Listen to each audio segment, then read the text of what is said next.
എല്ലാവർക്കും wonder home ഐഡിയാസിലേക്ക് സ്വാഗതം. മുരിങ്ങയിലേക്ക് നല്ല ഗുണങ്ങളെന്ന് നമുക്കറിയാം. അതുകൊണ്ട് തന്നെ മാർക്കറ്റിൽ നല്ല വിലയുണ്ട്. ഓർഗാനിക് മുരിങ്ങ പൗഡർ നിങ്ങൾ ഓൺലൈനിൽ സെർച്ച് ചെയ്താൽ മതി. 1 കിലോ പൗഡറിന് ഏകദേശം 1000 രൂപയോളം വിലയുണ്ട്. നമുക്കും വീട്ടിൽ സിമ്പിളായിട്ട് ഇത് തയ്യാറാക്കി സൂക്ഷിച്ച് വയ്ക്കാവുന്നതേ ഉള്ളൂ. പിന്നെ ഞാൻ ഈ പൗഡർ കൊണ്ട് ഇപ്പോൾ ചപ്പാത്തി ഉണ്ടാക്കുമ്പോൾ, ഡാലേറി ഉണ്ടാക്കുമ്പോൾ, ഇല്ലെങ്കിൽ മറ്റു കറികളൊക്കെ ഉണ്ടാക്കുമ്പോൾ ഓരോ സ്പൂണ് ചേർത്ത് കൊടുക്കുന്നതാണ് പതിവ്. നിങ്ങൾക്ക് വേണമെങ്കിൽ ചെറിയ ചൂടുവെള്ളത്തിൽ 1 സ്പൂൺ പൗഡറും അല്പം ഉപ്പും കൂടി ചേർത്ത് നന്നായിട്ട് മിക്സ് ചെയ്ത് കുടിക്കാവുന്നതുമാണ്. അപ്പോൾ ഞാൻ എങ്ങനെയാണ് പൗഡറാക്കി സൂക്ഷിച്ചേക്കുന്നതെന്ന് വെച്ചാൽ, മുരിങ്ങയുടെ മെയിനായിട്ടുള്ള കമ്പെല്ലാം മാറ്റി ഇലകൾ മാത്രം ആദ്യം എടുത്തിട്ട് അതിൽ മഞ്ഞൾപ്പൊടി ഉപ്പും കൂടി ഇട്ട് നന്നായിട്ടൊന്ന് കഴുകിയെടുക്കും. അത് കഴിഞ്ഞ് ഒരു 3-4 വെള്ളത്തിലും കൂടി ഒന്ന് കഴുകിയെടുക്കണം. അത് കഴിഞ്ഞ് നമുക്ക് വെയിലത്ത് വെച്ച് അത് ഒന്ന് ഉണക്കിയെടുക്കാം. ചെറിയ തണലുള്ളത് നല്ലതാണ്.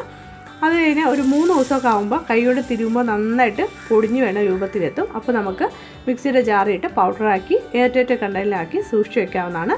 അപ്പോൾ ഇന്നത്തെ വീഡിയോ ഇഷ്ടമായെങ്കിൽ ലൈക്ക് ചെയ്ത് സബ്സ്ക്രൈബ് ചെയ്ത് സപ്പോർട്ട് ചെയ്യുക. നന്ദി.